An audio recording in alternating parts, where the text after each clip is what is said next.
Good morning everyone. So, in the last class we have seen the application of irreversible thermodynamics to quantify the solvent flux during the reverse osmosis process. So, we started with the basic equations and kept on deriving things depending on several assumptions and and simplifications, and ultimately we arrived at the osmotic pressure model for quantification of the solvent flux through the porous membrane. Now, in today's class we will derive the leftover portion of it, that is what is the solute flux through the porous membrane. So, let us develop the solute flux through the porous membrane. Again, the assumptions involved are: one is steady state, second one is one dimensional flow field that we will be talking about, and third one will be no coupling. Okay. So, we integrate the solute balance equation at the steady state. So, N1 0 to L is the thickness of the membrane, minus L11 integral C1m prime to C1m double prime del mu 1 del C1m d C1m at constant pressure temperature plus P2 to P1 del mu 1 del P dP. So, if we now we will substitute, we will invoke the definition of partial molar volume and put it here. So, we will be getting minus L11 C1 m prime to C1 m double prime del mu 1 del C1 m d C1 m plus V1 bar L11 delta P.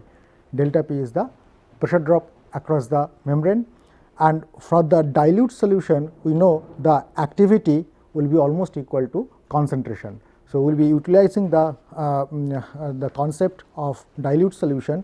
For dilute solution,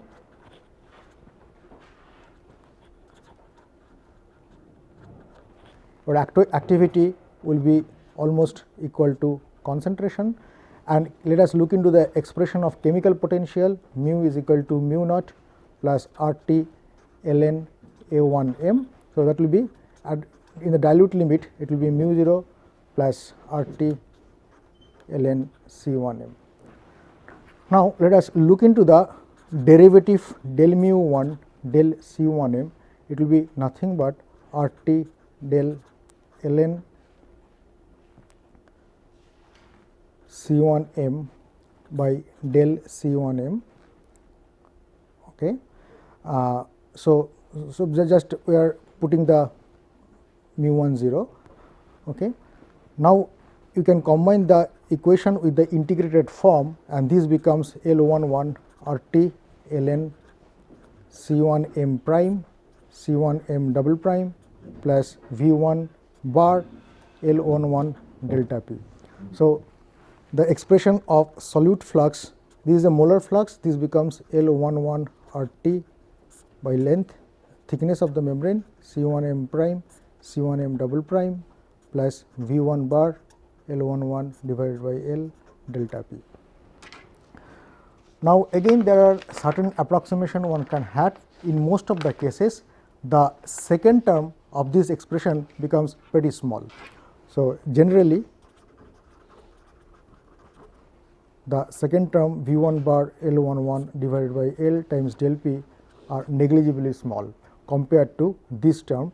So, therefore, we can get an expression of solute flux as L11 RT over L ln C1 m prime divided by C1 m double prime. So, this gives a logarithmic distribution of the solute in the downstream and the upstream of the membrane surface. Okay.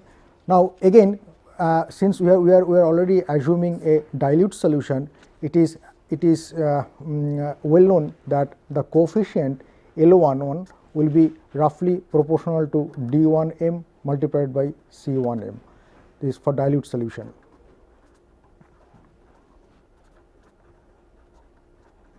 D1m is the solute diffusivity through the polymeric membrane phase, and C1m is the concentration of the membrane. Now, if you put that expression here, the final expression of N1 becomes L11. We will just start it couple of steps earlier, del C1m gradient of C1m, and now we will put L11 as minus D1m C1m del mu1 del C1m. This is dC1m by dx. So, if you integrate this equation out and del, you just put the expression of del mu1 del C1, okay, you put the expression of del mu1 del C1 m from the earlier derivation and integrate it out, it will give you the expression of solute flux as d1m RT divided by L C1m prime minus C1m double prime. Now, if d1m is treated as constant, membrane thickness is constant, R is universal gas constant, T is the temperature. For isothermal case, for isothermal transport,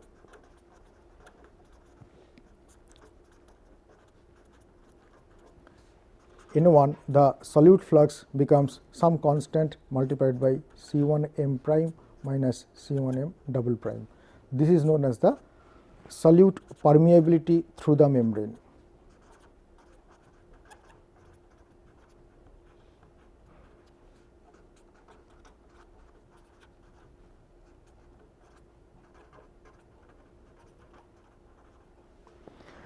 Now, this solute permeability will be related to the solute flux. This is a solute molar flux. Okay, this is a molar flux.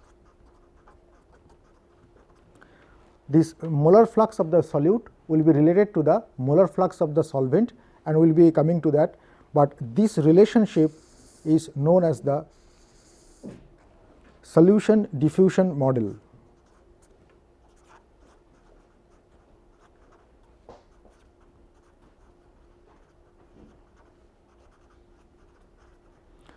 So, for the solvent flux, we had the osmotic pressure relationship or Darcy's law. For the solute flux to the porous membrane, we have derived the solution diffusion model. What solution diffusion model presents? It presents a relationship of solute flux through the porous membrane with respect to its concentration in the upstream side and in the downstream side in the membrane phase. Okay. Now, this solute flux is related to solvent flux.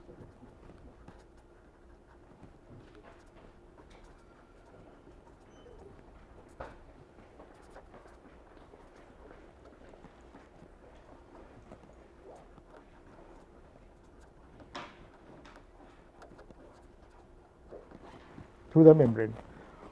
Now, if you look into the expression of the solvent flux, it has a unit of molar unit, moles per meter square per unit time. So, volumetric flux J becomes N2 times molecular weight of the solute multiplied by 10 to the power minus 3 divided by rho of solution, okay, that gives you the unit of meter cube per meter square second. So, that is the relationship of molar flux to the volumetric flux. J is having a unit meter cube per meter square second, and N2 is having a unit moles per meter square per unit time. Now, so what is solute flux? Solute flux is nothing but J times C1m double prime, right. So, that is the concentration of solute in the permeate.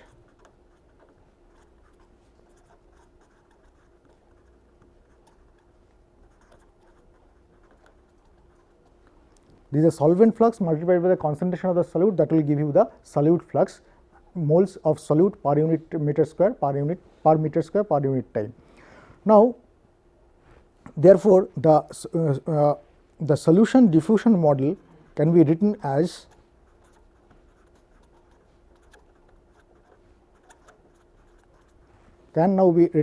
J C1m double prime, a constant Ks multiplied by C1m prime minus C1m double prime. Okay. So, this is the relationship of the solution diffusion model and solvent flux. Okay. Now, if you can, in fact, this constant Ks will be having a different unit compared to the constant that appeared in the solution diffusion model, because of the volumetric flux that we are talking about. Okay. Now, J will be, let us say, if you write down the expression of observed retention is 1 minus concentration of solute in the permeate divided by concentration of solute in the feed. That means C1m double prime divided by C1m prime. Now, when you are writing this expression, that means you are assuming that the concentration of solute on the membrane surface is same as the bulk concentration. That means we are not considering the in absence of concentration polarization or a mass transfer boundary layer on the feed side. If that is not present, then whatever the concentration is in the bulk, that will be same as on the membrane surface. That can be realized if and only if you can have a very high stirring in the feed side. If you have a very high stirring in the feed side, there is no polarization of the solute on the feed side. Whatever the concentration appears on the membrane surface, that will be appear on the bulk. But in an actual case, it is not happening. You have to couple this equation with the concentration polarization model, that we will see later on. So, if you write down this expression, if you just eliminate this concentration in favor of the observed retention, the expression of J turns out to be some constant divided by 1 minus multiplied by 1 minus R naught minus 1, and we know the expression of J or the solvent flux from the osmotic pressure model, that is nothing but J is equal to LP into delta P minus delta pi, right.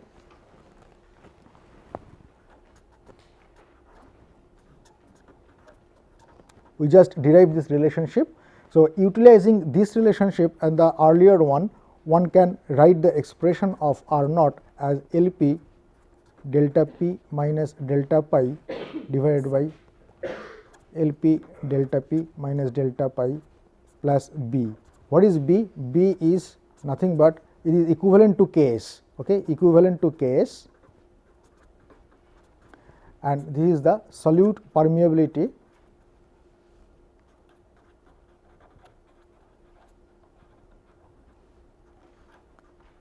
in the membrane phase.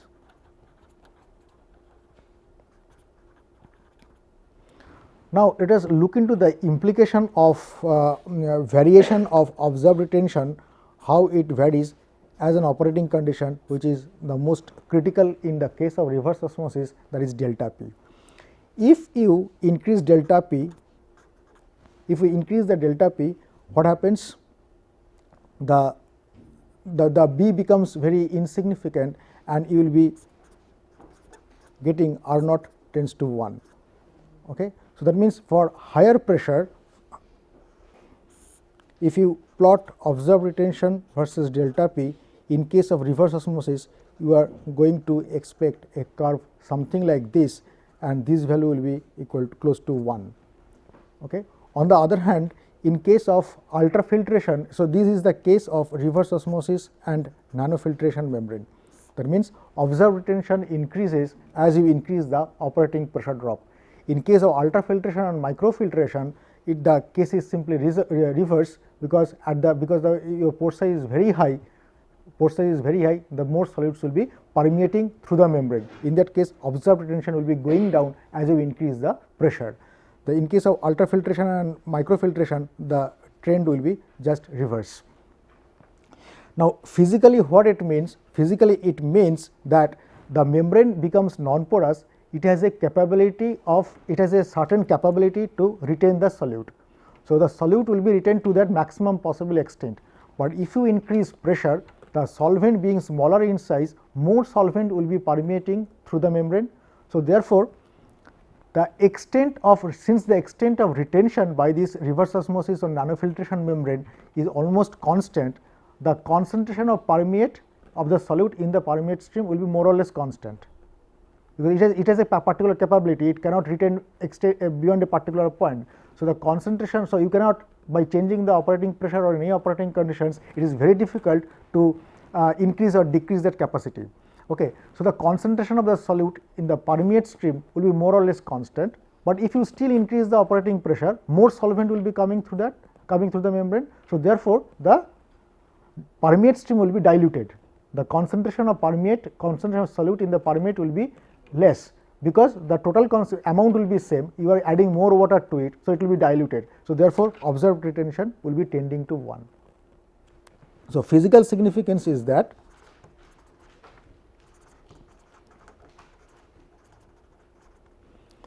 more solvent permeates and making the permeate dilute.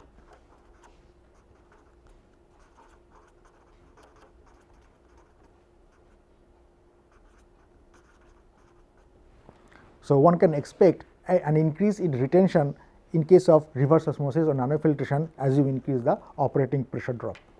Okay. Now, there is another variation of solution diffusion model is solution diffusion imperfection model.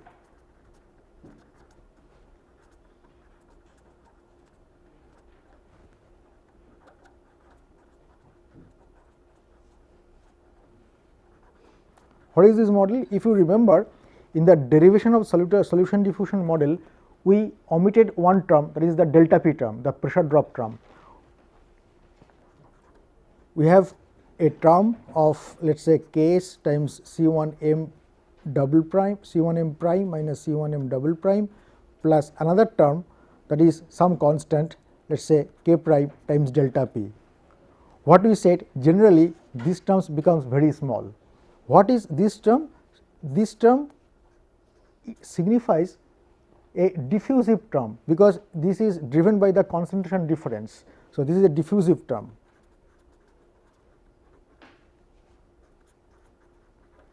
What is this term? This term is a convective term, because it depends on the delta P. So, this is a convective term. For a pure reverse osmosis or nanofiltration membrane, this diffusive term will be dominant, because we are talking about non-porous, almost non-porous membrane. Membranes with small pore size, this is term 1, this is term 2, term 1 will be much greater than term 2. So, we can neglect the convective term. Okay, that we really did, but in some cases when you will be having some, because you know in a membrane there is no fixed pore size, you do not have or you cannot have a membrane of uniform pore size, there will be a distribution of the pore size in the membrane. So, there will be some pores which will be larger in size, some pores which will be smaller in size, and there will be distribution existing in the system, and you can find out the average distribution or average pore size. So, there may be some pores where the pores are larger, where the convective term of the solute flux becomes predominant. In that case, this term will be considered. So, it is termed as the imperfection to the membrane, because for a reverse osmosis or nanofiltration membrane, we are assumed to have we are supposed to have small pore sizes, because if there are some pore sizes there, because of the problems in casting or operating conditions in the casting, that is basically nothing but an imperfection to the membrane casting. So, this is known as the solution diffusion imperfection model. In this case, this particular term will be included. Okay. Now, what this means is that when you keep on increasing the terms like this, what you do, you really do not know how to get this value, how to get this value. Now, these are the parameters of the model. So, what you are going to do? You are basically do some calculations using an assumed values of these parameters, okay, and get the value of the permeate concentration and the permeate flux, and measure and compare these values with the experimentally measured values of the permeate concentration and permeate flux. Okay. Likewise, if the and see the difference, error involved in it. If error is large, then you have another guess set of these parameters. Okay. Likewise, you can keep on iterating and doing an optimization study. You can fix you can convert set of values of parameters. But the thing is, when you keep on increasing the complications in your model, the number of parameters will be increasing in your system. And if a system will be having a large number of undetermined coefficients, the less flexible the system is. So, it is always undesirable to have a large number of adjustable parameter in your system. Okay. So, that is this parameter becomes physically consistent, that there may be imperfection in the matrix. So, this pressure driven term there, but it includes another complication in the calculation as far as calculation is concerned. This is physically more robust, but as far as the calculation is concerned, this becomes very weak because the number of adjustable parameter is increasing. Okay.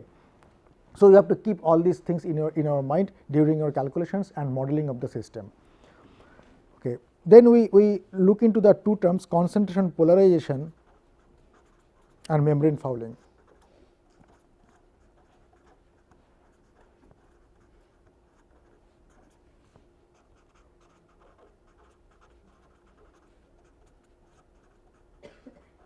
Okay. Before going into the concentration polarization membrane fouling, I would just like to elaborate one thing, that whenever we are talking about the calculation or the prediction of the permeate flux and permeate concentration, you have to understand that there are two distinct regimes in the transport. What are the two distinct regimes? One is the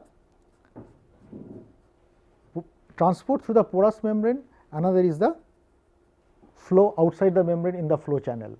So, this is the flow in the channel and this is the flow through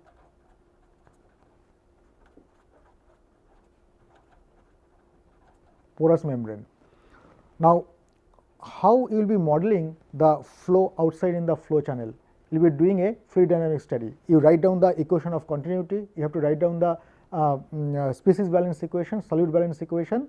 So, you will be getting the and after solving that, C you will be getting as a function of x and y. Okay.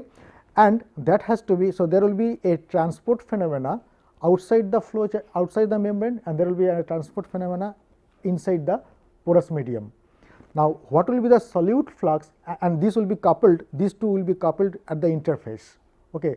Then combining these two transport, you will be getting the full prediction of the system. Okay. Now, whatever we have seen till now, so the flow through the porous membrane. So, we have got the solution diffusion model to quantify the solvent flux. We got the we got the solution diffusion model to quantify the solute flux, and we got the Darcy's law or osmotic pressure model to quantify the solvent flux through the porous medium. Now, that has to be hooked up with the transport phenomena that is occurring outside the membrane in the flow channel. Now, this is very complicated. Flow through the porous medium is very complicated. The most simple version, the simplest version I just presented in the form of Darcy's law and the solution diffusion model. If you remember what it does, what it gives, solution diffusion model, it says that permeate flux, volumetric permeate flux or solvent flux is nothing but B times C1 m double prime, C1 m prime minus C1 m double prime divided by C1 m double prime. Now, actually this will be B times C1 m Cm minus Cp divided by Cp.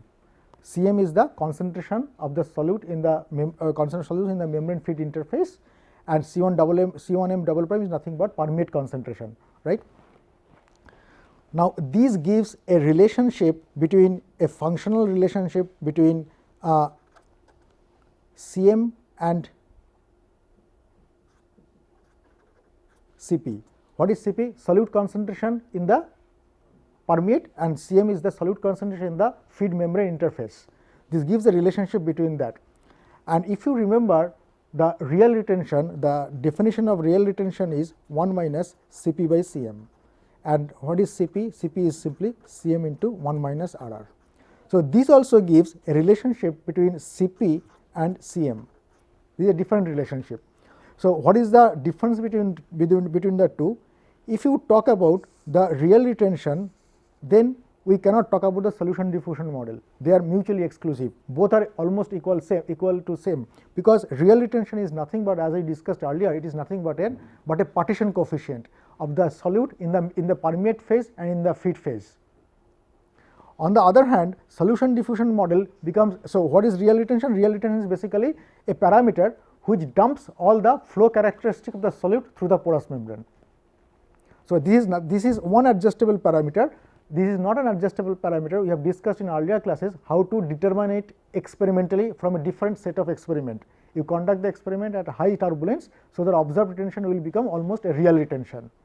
On the other hand, experimental determination of this coefficient B will be extremely difficult.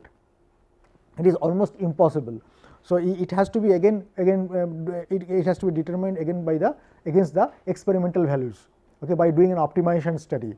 Okay, the method I just discussed, you have to have a guess value of B and then predict the permeate concentration, permeate flux, and compare with the experimental results and do an optimization study. So, therefore, sometimes this formulation becomes very handy, because real retention can be experimentally determined separately and can be incorporated in a model. So, the whole model can run in a predictive mode. On the other hand, if you adopt a solution diffusion model to quantify the solute flux to the membrane surface, to the porous membrane, you do not know the value of B. In that case, what you have to do, in order to determine the value of B, the method I just mentioned, you have to use the experimental value. So, the modeling cannot be in predictive mode if you use the solution diffusion model.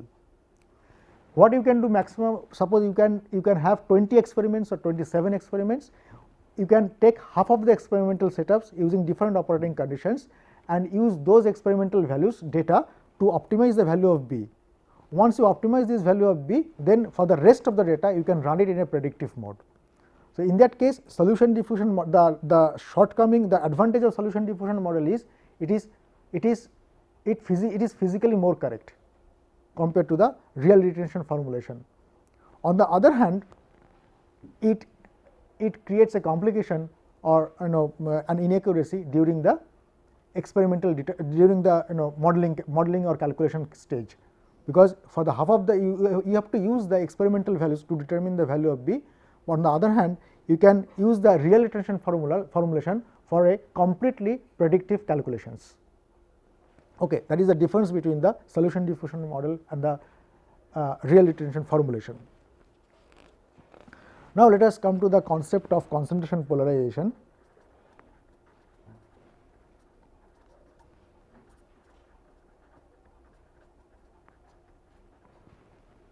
Now, suppose this is a membrane system and you are having a feed at a concentration C naught, and you have conducted an experiment and getting a concentration in the permeate as Cp, okay, permeate concentration.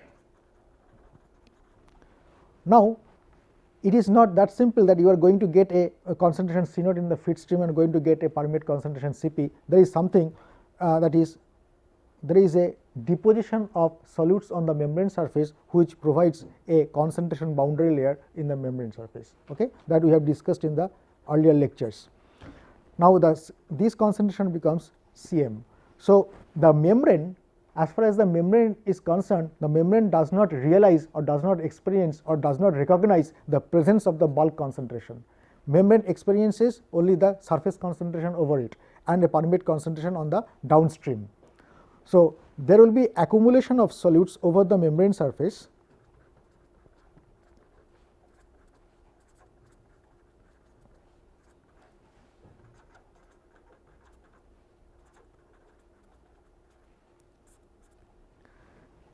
this is known as concentration polarization, that is polarization of the solute particles over the membrane surface. Now, there are several implications of this concentration polarization. First one is more concentration polarization means more solutes will be deposited over the membrane surface. Why there will be solute concentration on the membrane surface? Because this is a pressurized system as you remember, in case of reverse osmosis, we are talking about pressure of 25 atmosphere. In case of nanofiltration, we are talking about pressure about 15 atmosphere. Ultrafiltration 6 atmosphere, microfiltration 2 atmosphere. So, it is a pressurized system. So, because of the convection, more solutes will be coming and depositing over the membrane surface. So, concentration polarization is more, that means membrane surface concentration is more. So, if membrane surface concentration is more, then osmotic pressure across the membrane will be more, because osmotic pressure is an increasing function of concentration, and that we have discussed earlier. So, concentration polarization high means your osmotic pressure at the membrane surface will be high. If the osmotic pressure at the membrane surface will be high, in order to get a higher flux, your operating pressure has to be more. Okay? So, if osmotic pressure is high, then it gives a reduction of driving force.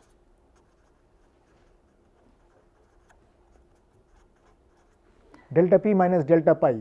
So, if delta pi will be, if delta P is same, delta pi will be more, and there will be reduction in the driving force. There may be formation of gel layer over the membrane surface.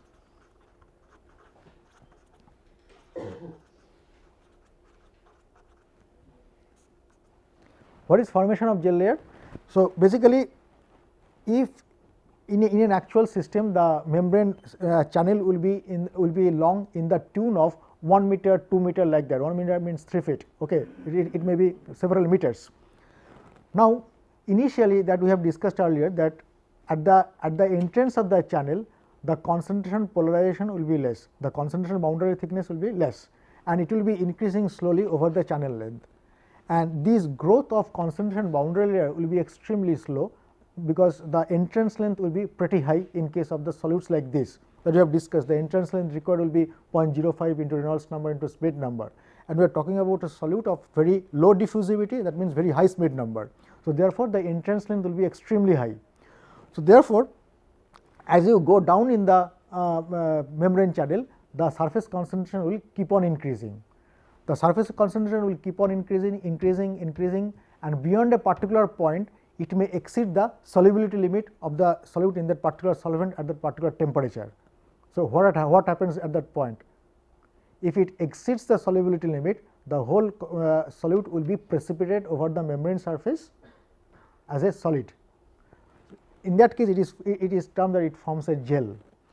Some cases like polymers, proteins, gel is not that distinct. In that case, gel will be basically very highly viscous, thick solution.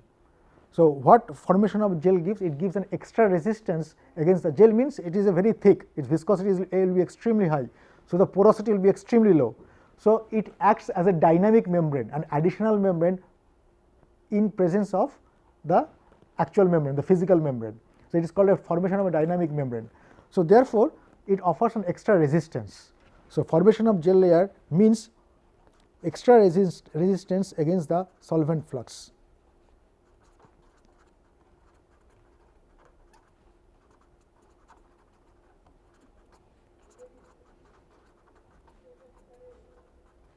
So, therefore, the operator should be very careful that gel formation, he should operate under the conditions such that gel formation is avoided. Okay. Now, for some solutes, gel formation is inevitable. For example, solutes like pectin. Pectin is a well known gel forming agent, PVA, polyvinyl alcohol. This is a polymer, this is a polysaccharide. Okay, this pectin is a polysaccharide, and it is it occurs in high quantity in the fruit juice, in citrus fruit juice. So, these are all gel forming agent. These are well known gelling agent.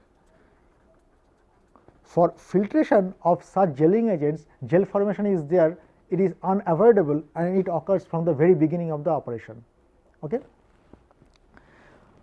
Third implication of concentration polarization is that increase in solution viscosity,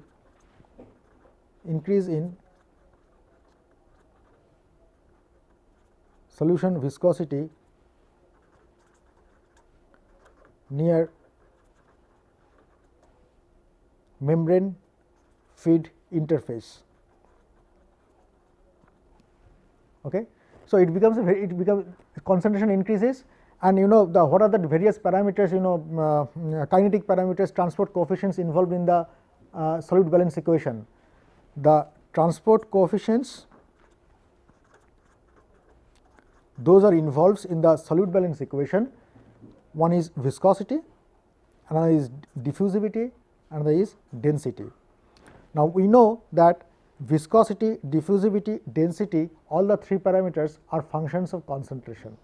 Now, out of these three parameters, viscosity is the strongest function of concentration and diffusivity and density are the weaker functions, because between diffusivity and density, density is the weakest function of concentration. So, once for the high concentration polarization, membrane surface concentration increases, means your viscosity increases very high. That means viscous solution is there present near the membrane surface, again it offers an extra resistance against the solvent flux.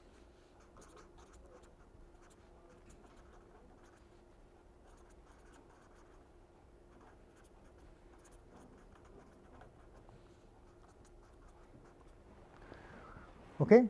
The fourth implication is that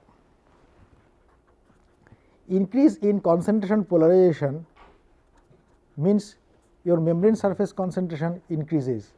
So, therefore, the concentration difference across the membrane will be more. If concentration difference across the membrane will be more solutes will be trying to get transported through the membrane. So, there will be chance, high probability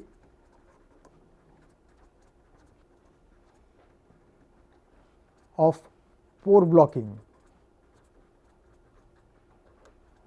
Okay. So, more solutes will be transported through the membrane, and since the pores are not always straight cylindrical pores, they are all interconnected zigzag pores.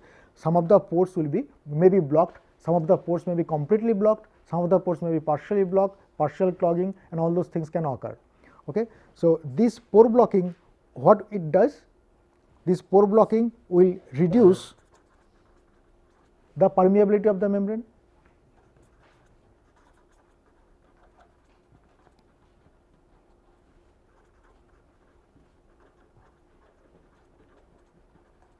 Now, let us look into the implication of these four phenomena. First one, increase in osmotic pressure. Increase in osmotic pressure means your driving force will be less. If the driving force will be less, the productivity of the process will be less, the solvent flux will be less. That means your productivity of the process will be less. Formation of gel layer over the membrane surface, it offers an extra resistance against the solvent flux. So, therefore, solvent flux will be decreasing, permeate flux will be decreasing. Third one is increase in the viscosity of the solution. If the solution viscosity increases, it offers again an extra resistance against solvent flux. So, solvent flux will decrease. Fourth one is pore blocking, it reduces the membrane permeability, LP will be decreasing.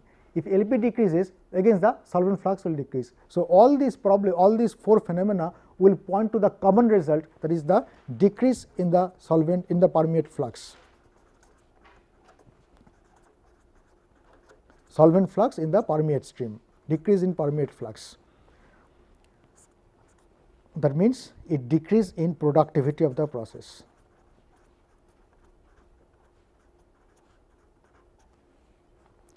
This phenomena is known as flux decline.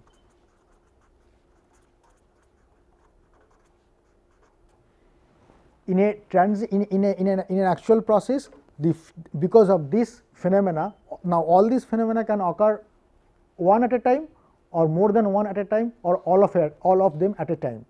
Now, because of that, the flux will decline over the period of time, and this is known as the flux decline phenomena in the membrane process.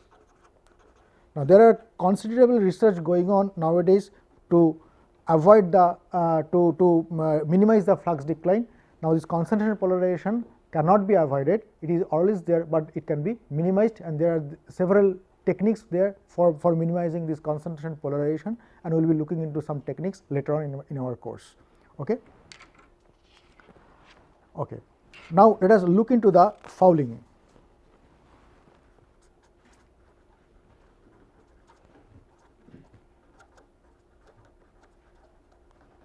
Fouling of membrane. Now, membrane fouling is related to concentration polarization. You must be realizing now, related to concentration polarization.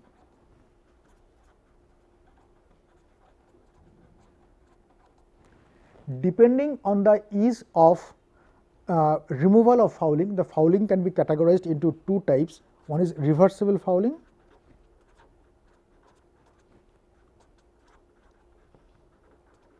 another is irreversible fouling.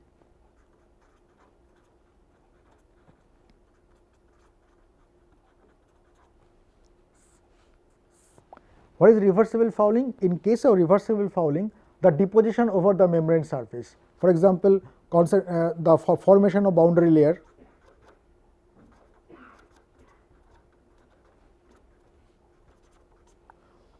concentration boundary layer, formation of gel layer,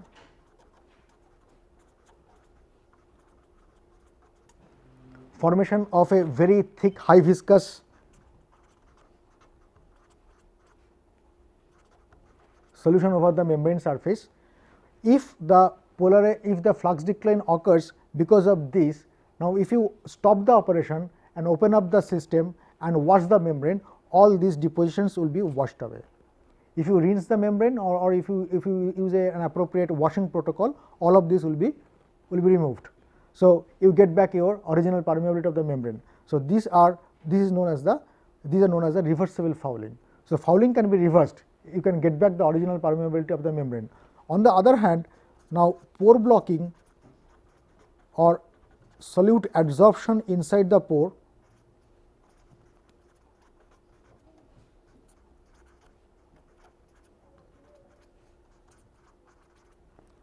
now some of these things, most of these cases, pore clogging etc., you cannot get back the original permeability of the membrane. So, this loss of permeability in this case becomes irreversible. So, you cannot get back the original permeability of the membrane, some of the permeability is always lost. So, this is known as the irreversible fouling. So, irreversible fouling generally occurs because of the pore blocking or pore clogging, partial or complete, or adsorption of the solutes inside the pores. And reversible fouling they occur because if there is a formation of a concentrated solute layer over the membrane surface. Reversible fouling can be the foulant layer can be removed by adopting a suitable washing protocols, or in the case of irreversible fouling, some amount of permeability of the membrane is irreparably lost. Now, let us look into the modeling aspects. In fact, we have derived the simplest model earlier. Modeling means prediction of system performance prediction. Okay. What is performance prediction? Prediction calculation of, given the operating condition, geometry etc., you should know what is the value of permeate flux. What is permeate flux? This is nothing but the productivity of the process and permeate concentration.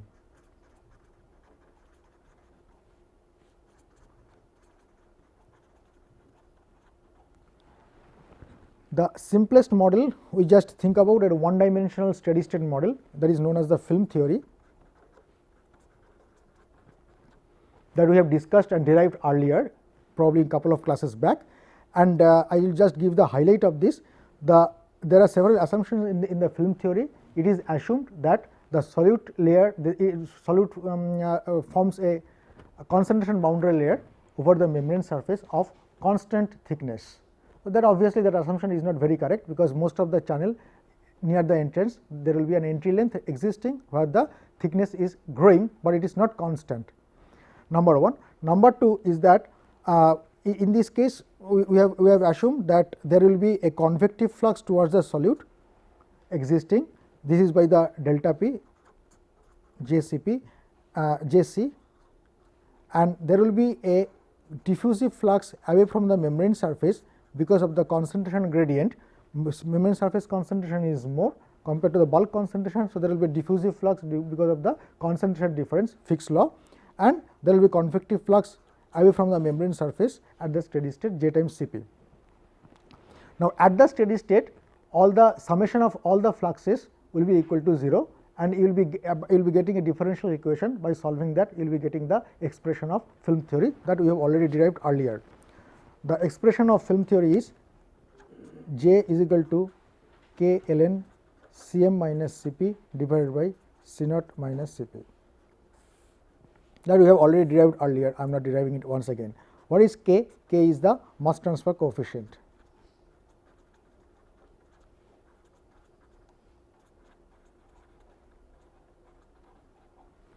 Now, mass transfer coefficient is very important parameter in this case, and it can be obtained from the Sherwood number relations. In fact, we have touched upon some of the Sherwood number relations.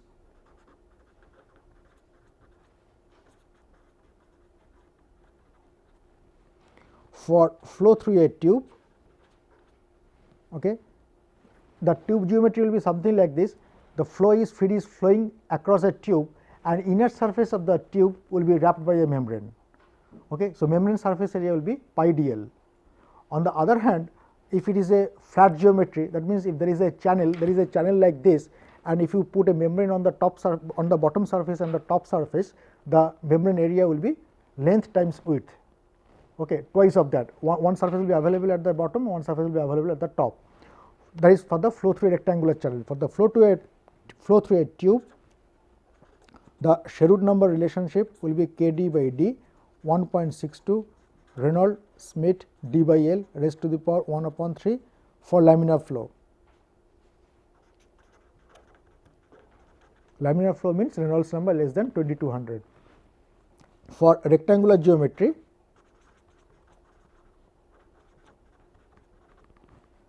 Sherwood equal to K d by d equal to 1.85 Reynolds Schmidt d by L raised to the power 1 upon 3. D is the equivalent diameter, and it will be equal to 4 into half height of the channel that we have derived in the earlier classes. D is the diffusivity of the solutes, and this D is the diameter of the tube, and the equivalent diameter, Reynolds, Schmidt, etc. can be obtained from the flow conditions and the properties and the geometry. Okay. Now, one can calculate the mass transfer coefficient using these relations. In fact, these are relations and they are not correlations, and in fact, one of the earlier classes we discussed about the difference between the correlation and relation. These relations are theoretically obtained from the very first principles. On the other hand, in most of the industrial scale applications, the flow conditions are not laminar, they are turbulent. Okay. For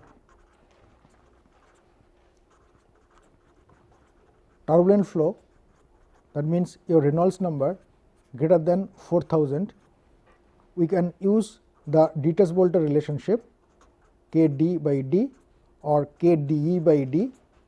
This will be in case of tube, and this will be in case of rectangular geometry. This will be nothing but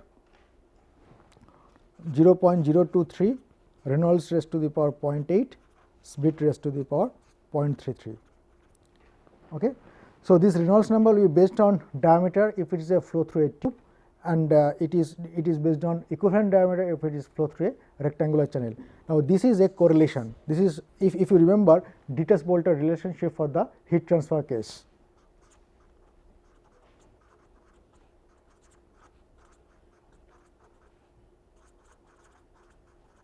This is indeed a correlation, and from the heat and mass transfer analogy, there are similar non-dimensional term, Nusselt number for the heat transfer, Sherwood number for the mass transfer, Schmidt number for the mass transfer, Prandtl number for the heat transfer. So, therefore, from the heat and mass transfer analogy, we use the Dietz-Bolte correlation to calculate the mass transfer coefficient.